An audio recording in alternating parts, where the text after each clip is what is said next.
पहले गौशालाओं में गोवंश के पेयजल अन्य कार्यों के लिए ट्यूबवेल लगाने हेतु सिंचाई व बिजली विभाग इत्यादि से अनुमति लेनी पड़ती थी।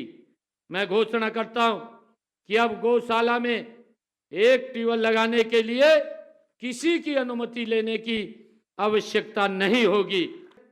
आज मैं घोषणा करता हूं कि इन बेसहारा गाय, बछड़ा, बछड़ी को पकड़कर अपनी गौशाला में लाने वाली गौशालाओं को प्रति गाय 600 रुपये और प्रति नंदी 800 रुपये और प्रति बछड़ा बछड़ी 300 रुपये की दर से नगद भुगतान देने की आज मैं घोषणा करता हूं।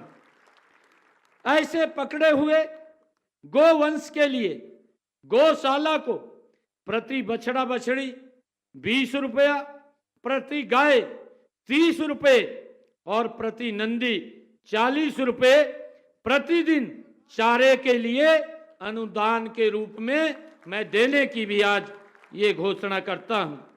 हर शहर में पशु चिकित्सक, प्रशासक या सचिव, नगर निकाय तथा गौशालाओं के प्रतिनिधियों की एक समिति गौशालाओं में गोवंश की संख्या की तस्दीक करेगी।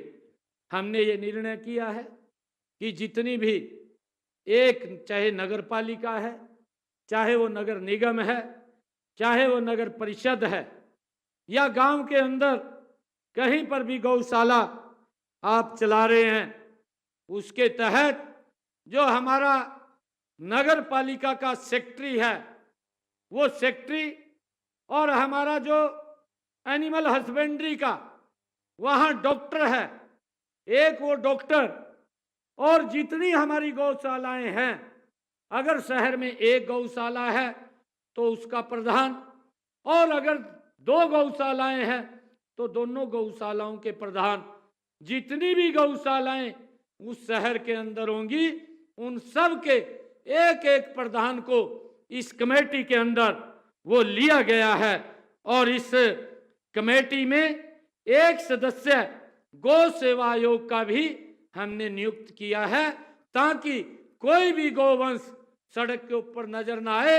ये जिम्मेवारी ये हमारे सेक्रेटरी जो नगर पालिका या नगर परिषद या नगर निगम का सीओ है, ये उसकी जिम्मेवारी और डॉक्टर की जिम्मेवारी बनेगी कि आप लोगों से वार्ता करते हुए अगर कोई गोवंश सड़कों पर है तो उसको तुरंत गौशाला में भेजने का वो काम करेंगे।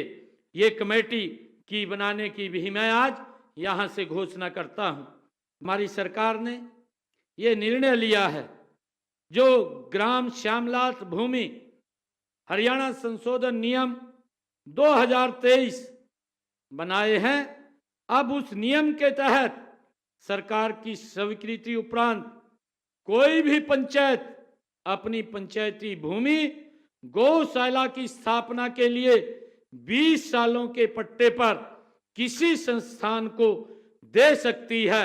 हमने इस नियम के तहत अब तक 2 गौशालाओं को पंचायती भूमि देने का काम किया है, जो कि जिला नूह का ग्राम पंचायत हसनपुर तथा ग्राम पंचायत रांगला द्वारा पट्टे पर दी गई है। हमने ये भी निर्णय किया है कि ग्राम पंचायत द्वारा पट्टे पर पंचायती जमीन देने की यह स्वीकृति अब मंत्री परिषद की बैठक में पहले ये दी जाती थी। मैं आज से यह घोषणा करता हूं कि आगे से यह स्वीकृति मुख्यमंत्री कार्यालय से ही मिलनी शुरू हो जाएगी, वो कैबिनेट की बैठक के अंदर नहीं जाएगा। इसके अतिरिक्त गौशालाओं को जो दान में जमीन मिलती थी या उसके द्वारा खरीदी गई जमीन की रजिस्ट्री होती थी, तो पहले उस पर 1% स्टांप ड्यूटी लगती थी।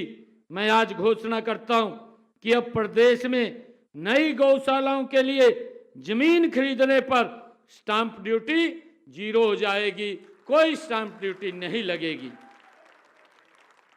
अब नई गौशालाओं बनाने के लिए न तो CLU लेने की आवश्यकता होगी और न ही किसी कोई EDC या अन्य किसी प्रकार की फीस देने की गौशाला को आवश्यकता होगी। इसकी भी मैं घोषणा करता हूं।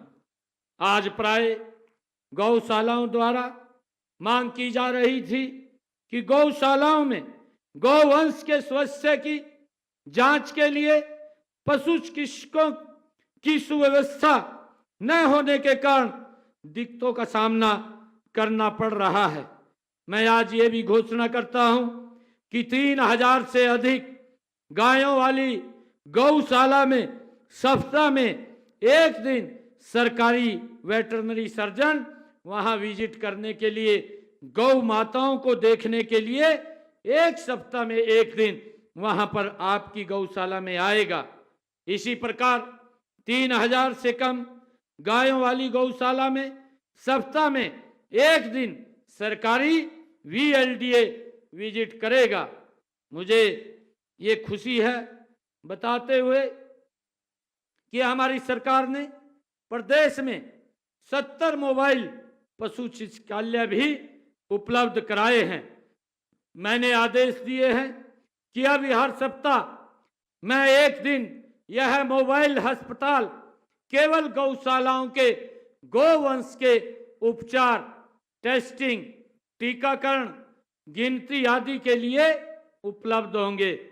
आज से मैं इस मोबाइल पशु चिकित्सालय उपलब्ध कराने की मैं ये भी घोषणा करता हूं।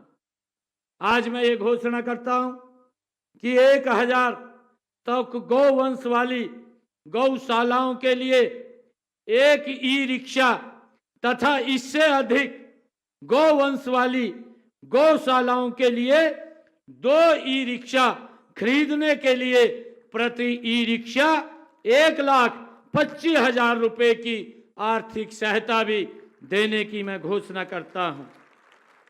प्रदेश में कुल 675 पंजीकृत हमारी गौशालाएं हैं। इनमें से 331 गौशालाएं ऐसी हैं जहां पर सौर ऊर्जा प्लांट स्थापित किए जा चुके हैं।